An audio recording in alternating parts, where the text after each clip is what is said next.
Esse seminário eu vou estar apresentando para vocês um pouco sobre aplicações de inteligência computacional nas áreas de processamento de imagens e de visão computacional. Tá? Meu nome é Carlos Alexandre, sou professor aqui do Centro de Informática, que tem meu e-mail também, para qualquer dúvida vocês poderem escrever para mim para saber um pouquinho, tá? Bom, a ideia é falar um pouco sobre processamento de imagem e visão computacional, tá? Explicar um pouquinho o que são essas áreas, dar alguns conceitos básicos, alguns elementos básicos. Vou apresentar um pouquinho as pesquisas que eu tenho em desenvolvimento e vou dar algumas sugestões de referências a vocês de conferências e de periódicos que estão relacionados com o IA e com essas duas áreas, tá certo? Processamento de visão computacional, que aí sempre tem algum artigo que junta essas áreas, que apresenta temas nessas áreas, tá? Bom, primeiro, para a gente entender um pouquinho o que a diferença entre essa processamento de imagem computacional, né? Então esse diagrama é proposto por Jonas Gomes e Luiz Velho, que são dois pesquisadores da área de processamento de imagens mesmo, já bem conceituados no Brasil, e eles apresentam esse diagrama mostrando a relação entre essas grandes áreas, né? O que a gente tem aqui embaixo nessas áreas, essas três áreas, seria o que a gente chama de processamento gráfico. Tá, ok? Então a gente considera que um sistema de processamento de imagem é um sistema que recebe a imagem de entrada e devolve a imagem de saída. Então ele faz alguma manipulação na imagem. Pouco depois eu apresento alguns exemplos. Um sistema de visão computacional é um sistema que recebe a imagem de entrada, devolve alguma informação de saída. Então é nesses dois domínios que eu vou estar conversando com vocês. E aqui a gente tem também um sistema de computação gráfica, que seria um sistema que recebe um conjunto de dados de entrada e devolve a imagem de saída. Por exemplo, na hora que você vai criar uma imagem tridimensional de uma esfera, você armazena onde é que está o centro daquela esfera, qual é o raio, quantas faces ela tem. Então você armazena esse conjunto de dados e, por um processo chamado renderização, ele gera aquela imagem daquela esfera tridimensional.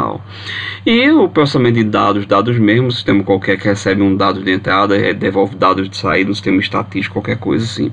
Claro que essa classificação que Gomes e Velho dão, ela é em cima de como a gente percebe aqueles dados do computador, né? A gente percebe aquelas imagens que para o computador tudo é simplesmente um conjunto de dados, nada mais do que isso. Então, um exemplo geral desse processo, a gente teria, por exemplo, essa imagem, suponhamos que tem um sistema de identificação e reconhecimento de faces. Se ele recebe uma imagem dessa de entrada, uma imagem que está escura, então normalmente ele passa por um processo de clareamento e melhoria na qualidade da imagem. Então aqui entra uma imagem escura, sai uma imagem mais clara, então eu tenho aqui um processamento de imagens, e aqui dessa imagem mais clara, ela pode ser processada para o sistema, por exemplo, ele encontrar onde é que está a face nessa imagem. Então no momento que ele encontra onde é que está a face, e aí é um sistema de visão computacional que vai buscar de todos os elementos que estão aqui, onde é que tem os elementos que classificam uma face, então daqui viria para a identificação, para o reconhecimento de face dessa imagem, tá? Então a gente teria aqui a interação das duas áreas, tá? E obviamente a partir do momento que eu tenho ali a classificação e reconhecimento, aí entrariam técnicas de computação inteligente, né? Uma imagem digital no sistema RGB, o sistema mais comum, o sistema que a gente tem no computador padrão, ela é representada na forma de três matrizes. Uma matriz que eu tenho a componente vermelha, uma matriz para componente de verde, uma matriz para componente de azul. Cada uma dessas matrizes tem valores inteiros de 0 a 255, então a junção desses valores, de cada um desses valores, é que gera o tom ali do ponto da imagem, do pixel da imagem, tá? Entre as operações que a gente tem dentro do processamento de imagem, posso citar mudança de sistema de cor. Por exemplo, a gente tem um sistema de impressora que é o sistema CMYK, que já é um sistema diferente do RGB, então precisa haver uma forma de um sistema conversar com o outro. O aprimoramento de imagens, como por exemplo também aquela situação anterior, que eu tenho uma imagem escura e clareei ela, então isso é um tipo de aprimoramento de imagem. Operações em histograma, filtragem, que é um processo bem comum em processamento de imagem, que é tentar tentar fazer alguma correção na imagem ou remover ruído. E normalmente, como eu mostrei também naquele exemplo anterior, essas etapas são importantes para diversas aplicações, como por exemplo sistema de visão computacional, né? Então aquele exemplo anterior do reconhecimento da face passou por uma etapa de processamento de imagem para depois vir um reconhecimento ou uma identificação, uma localização da face para um reconhecimento posterior, tá? Dentre as principais operações que a gente tem na visão computacional, a gente tem primeiro a modelagem do sistema visual humano, né? Então esse é um dos objetivos iniciais e são criadas técnicas ou modelos ou sistemas que tentem representar o sistema visual humano, como até uma relação com o que tinha antes, né? Existem modelos de cor que são voltados, tentam representar o sistema visual humano. A segmentação de imagens é uma outra operação bem comum, onde a gente tem segmentação de bordas, contornos e regiões, vou mostrar um exemplo daqui a pouco também. Detecção de formas, detecção de objetos circulares, elípticos, objetos mesmo de qualquer tipo, reconhecimento de qualquer coisa, né? Pode ser o reconhecimento de objetos, reconhecimento de faces, reconhecimento de impressões digitais, etc. E aí, por exemplo, em termos de segmentação, eu separei esse exemplo aqui, detecção de bordas, onde você tem essa imagem da esquerda, uma imagem, uma cena natural, e foi pedido para que 5 pessoas pegassem e detectassem as bordas dessa imagem. Por borda a gente entende região onde eu tenho uma mudança brusca de cor, mudança de cor, né? Então aqui eu tenho um azul claro do céu e aqui eu tenho a região mais escura desse galho, então vejo que eu tenho aqui uma borda detectada nessa região. E se vocês olharem para essa imagem daqui, essa imagem tem tons mais claros, como essa região daqui, tem uns tons de cinza um pouco mais escuros aqui e o preto, obviamente, aqui de fundo. Tá? Então o que isso significa nessa imagem é que, como eu tinha dito, que ela foi passada para que 5 pessoas segmentassem, as bordas que as 5 pessoas detectaram como bordas, então viraram branco.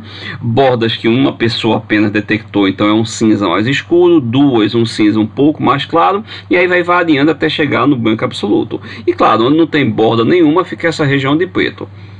Então isso mostra como é difícil para a gente conseguir criar um sistema automático para esse tipo de problema, quando nem o ser humano conseguiu convergir para o conceito de borda, né? Então aqui a gente tem uma pessoa só detectou essa região aqui como borda, então para ela isso é uma borda, para outra, porque ela considerou que aqui eu tinha uma diferença grande entre tons, para outras pessoas não, isso aqui, essa região não era borda, mas eu tinha como borda aqui essa fronteira aqui da área, né? Então é um problema bem difícil na área. Complexidade envolvida, né? Alguns problemas mais complexos. A gente tem essa imagem aí que ela é borrada e deslocada. Então existem técnicas que podem corrigir isso. Claro que a imagem original não é assim tão ruim, né? Essa imagem foi pega do livro Gonzalez, que é um livro bem clássico da área, e você digitaliza, passa aqui para o computador, então perde um pouquinho a qualidade dela, então é uma imagem um pouquinho melhor, mas é possível a gente fazer a correção dessa imagem. Aqui é uma imagem, um documento escrito na frente do verso, então o ser humano consegue ler o que tem na frente sem grandes problemas, mas para um computador conseguir classificar o que é que está na frente, o que é que está no background, sem precisar ler o que tem escrito, é um problema mais complicado. Em visão computacional, eu tinha comentado antes que uma dos objetivos é a modelagem do sistema visual humano. Então aqui nessa imagem acho que dá para todo mundo perceber. Se eu perguntar aqui, ó, o que é que vocês veem aqui, então normalmente as pessoas conseguem enxergar um cachorro, né? Aqui está o rosto, a cabeça do cachorro, aqui tem as patas do cachorro, aqui tem um rabo, e normalmente você identifica até que ele é um dálmata, né? Porque tem essas manchas aqui, ó, nele, tá? Claro, não se espera que o sistema de visão computacional consiga chegar a um resultado numa situação dessa. Essa imagem mostra mais como o sistema visual humano ele é complexo, né? O sistema visual humano a gente entende como sendo mais do que os olhos apenas, né? Mas toda a captura da imagem até o entendimento completo daquela imagem. E aqui um exemplo de um algoritmo de segmentação, o algoritmo CTEX, que ele usa, junta caminhos com mapas auto-organizáveis, então ele trabalha já diretamente com algumas técnicas de computação inteligente, tá certo? E entre as pesquisas de desenvolvimento, algumas das pesquisas que eu trabalho, eu separei algumas coisas que têm uma relação maior com a área de computação inteligente, aprimoramento de imagem, segmentação de imagem, avaliação de qualidade de imagens e avaliação da qualidade de voz, tá? Pode parecer meio estranho ter metido voz aqui no meio, mas eu explico depois qual é a relação dela com imagens mesmo, tá? Para aprimoramento de imagem, cai naquela classe, aquele tipo de problema que eu tenho uma imagem que está escura, tá? Então nesse caso daqui eu tenho uma região mais clara, uma região mais escura, tá? Aqui está em destaque essas duas regiões. E a ideia é que você consiga melhorar essa imagem, você clarear ela a ponto de ter um reconhecimento, ou qualquer que seja a aplicação depois, com um pouco mais fácil, né? Então aqui está um outro exemplo, tem aqui uma imagem original, uma versão dela escurecida, e na hora que a gente aplica um algoritmo de segmentação nessas duas imagens, esse algoritmo é um algoritmo bem conhecido, o Min-Shift, então eu consigo reconhecer mais elementos aqui vindo da imagem mais clara do que na imagem da imagem um pouco mais escura, tá? Então a gente tem aí desses dois problemas esse problema de aprimoramento, a gente tem dois caminhos possíveis. Uma é esse de estimativa de iluminante, tá? Nesse caso a gente lida com uma imagem que considera que tem uma fonte de luz nessa imagem que está diferente do que seria uma luz natural, e tenta estimar essa fonte de luz e fazer a correção, que seria já uma imagem como esse tipo daqui. Então é como se essa imagem daqui tivesse uma luz mais esverdeada e a gente conseguisse encontrar esse tipo de cor que está iluminando aquela imagem e fizesse uma correção dela, tá? Então esse algoritmo FC4 é um algoritmo baseado em redes neurais convolucionais, onde ele trabalha com mapas de confiança. Então ele pega dessa imagem de entrada, então ele cria um mapa de confiança, onde ele destaca qual a região que teria a muito maior probabilidade de ter da fonte de luz estar incidindo ali, para aquilo você poder estimar qual é essa fonte de luz, qual é esse iluminante, como a gente chama. E aí, entre outras mudanças que a gente fez no algoritmo, uma delas foi trocar esse mapa de confiança por um mapa de saliência, que é uma técnica conhecida dentro da divisão computacional, que ela tenta destacar as regiões mais importantes da imagem, seriam as regiões que chamariam a atenção do ser humano. Tá? E aí, por exemplo, nesse caso daqui, para a gente fazer a comparação, a ideia é que isso aqui é o padrão olho, isso aqui seria a imagem original sem variação de iluminante, aqui é a imagem com iluminante variando ela. Então veja que o mapa de confiança ele é atraído por essas regiões mais claras, então ele deixou essas regiões mais claras aqui, o que provoca uma confusão no resultado final, enquanto o mapa de saliência já não é tão atraído por essas regiões. Veja que ele não considerou que isso aqui era a região mais importante, e a gente conseguiu fazer a correção dessas imagens daqui para ter esses resultados finais, tá? Esses valores que tem aqui são as medidas de erro, que eu não vou entrar em detalhes disso, não tem muita relação com o escopo aqui da apresentação, tá? Mas só visualmente dá para a gente perceber que as imagens estão bem parecidas. E a ideia é que essas imagens daqui é que são colocadas de entrada, tá? Obviamente, como um sistema de inteligência computacional, foi feito um treinamento com um conjunto de treinamento, foi testado, então foi organizado toda aquela CNN para que aquela rede convolucional, para que ela aprendesse e entendesse que imagens desse tipo devem ser corrigidas para que a gente tenha esse resultado final, junto com a ideia do mapa de saliência, tá? Um outro tipo de aprimoramento de imagem que a gente lida é com imagens fracamente iluminadas. Então nesse caso a gente tem uma imagem que está um pouco mais escura, e a gente passa também por uma rede convolucional e termina gerando aqui uma imagem mais clara, tá? E aí, por exemplo, nessas duas imagens daqui, separei também duas regiões de cada uma, tá? Então a gente consegue ver como estava a região na imagem original, mais escurecida, e como ela ficou na imagem mais clara, tá? Mesma coisa vale para essa imagem de baixo. Então essa imagem de entrada, essas duas regiões aqui um pouco mais escuras, e aqui o resultado final as regiões mais claras, tá? Detecção de bordas, aquele problema ali da área que eu tinha mostrado antes. Então tá aqui uma raquete para andar em esqui, né? Então um algoritmo para detectar bordas dessa imagem pode gerar alguma coisa desse tipo. Então veja que ele se perde muito em detalhes, elementos que não deveriam ser importantes, tá? Então a ideia é a gente tentar identificar o que é mais importante dessa cena para conseguir fazer a detecção de bordas. Um problema, como eu tinha comentado antes também, complicado, né, complexo. A gente tem aqui essas 5 imagens diferentes, e para cada imagem dessa foi pedido para que um mesmo ser humano, então aqui é uma pessoa, aqui é outra pessoa, aqui é outra pessoa, detectasse as bordas. Então, vendo esse exemplo de elefantes, como a gente tem conceitos diferentes do que é borda, né? Enquanto essas duas pessoas separaram o elefante, os 3 elefantes, essa daqui considerou tudo que era uma borda só, tá? Então ela pegou e juntou tudo, não colocou a separação entre um elefante e outro. Então é complicado a gente trabalhar com esse tipo de problema. Tá aqui na imagem original, destaquei essa região para mostrar como é complicado. Eu tenho uma textura aqui de background, que é na forma de listras, e tem uma roupa aqui, o kimono aqui do japonês, na forma de listras também. Então a gente separar que isso aqui é um objeto, isso aqui é outro objeto, é bastante complexo. E aí o método que a gente tem é proposto, a solução proposta é em cima de um desafio para artistas chamado de Speed Drawing Challenge.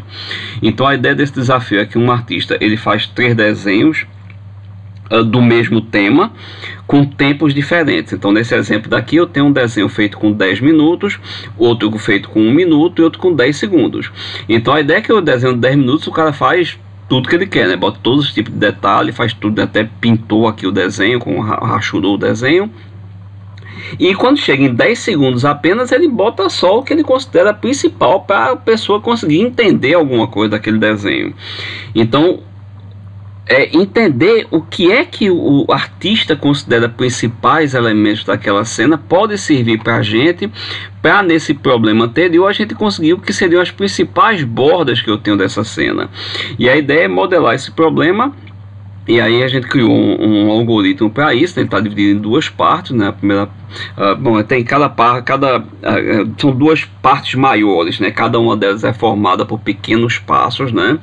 E aí após cada parte dessa, e aí a gente tem elementos que conseguem gerar essa modelagem do tempo, né, daqueles minutos até 10 segundos que a gente tinha ali. Aqui dentro a gente tem uma rede convolucional em parte desse problema apenas, tá certo? Outras partes lidam com limerização, com mapa de saliência, etc. E aqui eu peguei e trouxe alguns resultados para vocês em cima dessa imagem original. Então tá aqui a imagem original, tá aqui o que foi considerado como padrão ouro, que foi considerado como contorno, borda dela. E aqui o que alguns algoritmos clássicos eles conseguem gerar, tá? Então, algumas imagens estão um pouco mais claras porque eles geram como resposta uma saída em tom de cinza. Então, a gente tem mais bordas detectadas, agora às vezes é no cinza bem claro. Então, isso é o que o Sketch Token gera, UCM, GPB, PB, RED e COB, onde RED e COB são 2 algoritmos que são puramente baseados em redes convolucionais. E aqui é o que o nosso algoritmo consegue gerar, tá? Então, novamente, a imagem original, padrão ouro, e o que eu tenho com o que seria a imagem gerada por 10 segundos pelo desenhista, a imagem de 1 minuto e a imagem de 10 minutos. Não dá pra gente perceber que eu tenho aqui realmente os principais elementos da cena, até que no final eu tenho mais detalhes aqui, como até aqui o reflexo na garrafa foi capturado. Então eu tive uma analogia que o desenhista teve mais tempo para fazer aqui o desenho, né? Então a gente tem aqui mais detalhes e aqui eu teria só os elementos principais. Em termos de avaliação de qualidade de imagens, a gente começou a trabalhar nessa área com também um algoritmo baseado em redes convolucionais, que é esse DIQA. Tá? E aqui eu trouxe um exemplo de resultados dele, né? Então eu tenho resultados bem interessantes que, por exemplo, ele pegou a gente tem a imagem de entrada aí e embaixo ele tem um score. Então a ideia dessa avaliação feita aí é ser a nota, a avaliação da imagem é feita pura e simplesmente olhando a imagem, não tem uma comparação. Então não é eu pegar uma imagem, juntar com outra e ver qual é melhor, não é olhar para essa imagem apenas e dar uma nota para ela. Então nessa imagem daqui o algoritmo atribui um score 18 e à medida que a imagem vai piorando o score vai aumentando, né? Nesse caso aí deu o algoritmo, quanto mais alto o score pior a imagem. Então eu tenho aqui essa imagem está um pouco mais borrada, se você comparar com a anterior, veja que o nome aqui está bem mais nítido do que nessa outra, né, que eu perdi um pouquinho. Então o score subiu para 48 e essa que está muito pior, o score subiu para 76. Então essa é a ideia do algoritmo e a gente tem trabalhado com o desenvolvimento desse algoritmo, tá? com a melhoria deles. E para a parte de qualidade de voz, como eu falei, isso é uma outra área que eu tenho lidado, e a gente também tem uma proposta aqui no algoritmo, também baseado em aprendizagem profunda. E aqui, ó, que eu comentei, na relação que a gente tem com imagem, é que na verdade eu tenho aqui, minha entrada aqui é um sinal de voz. Esse sinal de voz é convertido para um espectrograma, é passado para o domínio da frequência. Eu tenho o sinal de voz no domínio do tempo, ele é passado para o domínio da frequência. Aqui a gente extrai as características MFCC, um conjunto de coeficientes relacionados com o sinal de voz, só que a gente trabalha com a imagem desses coeficientes, tá certo? Então eu trabalho com a representação gráfica desses coeficientes, e essa representação gráfica é que é passada pela rede até chegar no final o score. E aí nós comparamos com outros algoritmos clássicos para avaliação de qualidade de voz. Nesse caso, a avaliação é feita com a comparação. Então eu tenho um sinal original e tenho um sinal degradado, e faço uma comparação entre eles e vejo quanto um está parecido com o outro, né? E aí o nosso algoritmo conseguiu os melhores resultados na maioria dos casos, né? Aqui a gente perdeu em relação ao PESC. O PESC é uma das melhores soluções que existe hoje em dia para essa base que a gente criou, mas inclusive o desvio padrão no nosso é maior que o dele, mas em outros casos aqui o nosso alcançou melhores resultados que o PESC. E aí, como eu comentei, por final vou apresentar só algumas referências, colocar algumas referências para vocês. Aqui são algumas conferências com temas relacionados a processamento de imagem computacional, e que sempre tem publicações usando inteligência computacional, e aqui também alguns periódicos da área. Pronto, aqui no SIM a gente tem como disciplinas na de graduação, tem processamento de imagem, de sinais, que é dado por mim, processamento de imagem normalmente dado por Tsang, análise de voz e vídeo, processamento de voz, eu ou Tsang normalmente damos a cadeira, e obviamente tem todas as disciplinas da área de inteligência computacional. E na pós-graduação a gente tem processamento de imagem dado por Tsang, visão computacional por mim, e a disciplina da área de inteligência computacional. Bom, então é isso. Qualquer dúvida que vocês tenham, qualquer comentário que vocês queiram, é só escrever diretamente no meu e-mail. Obrigado.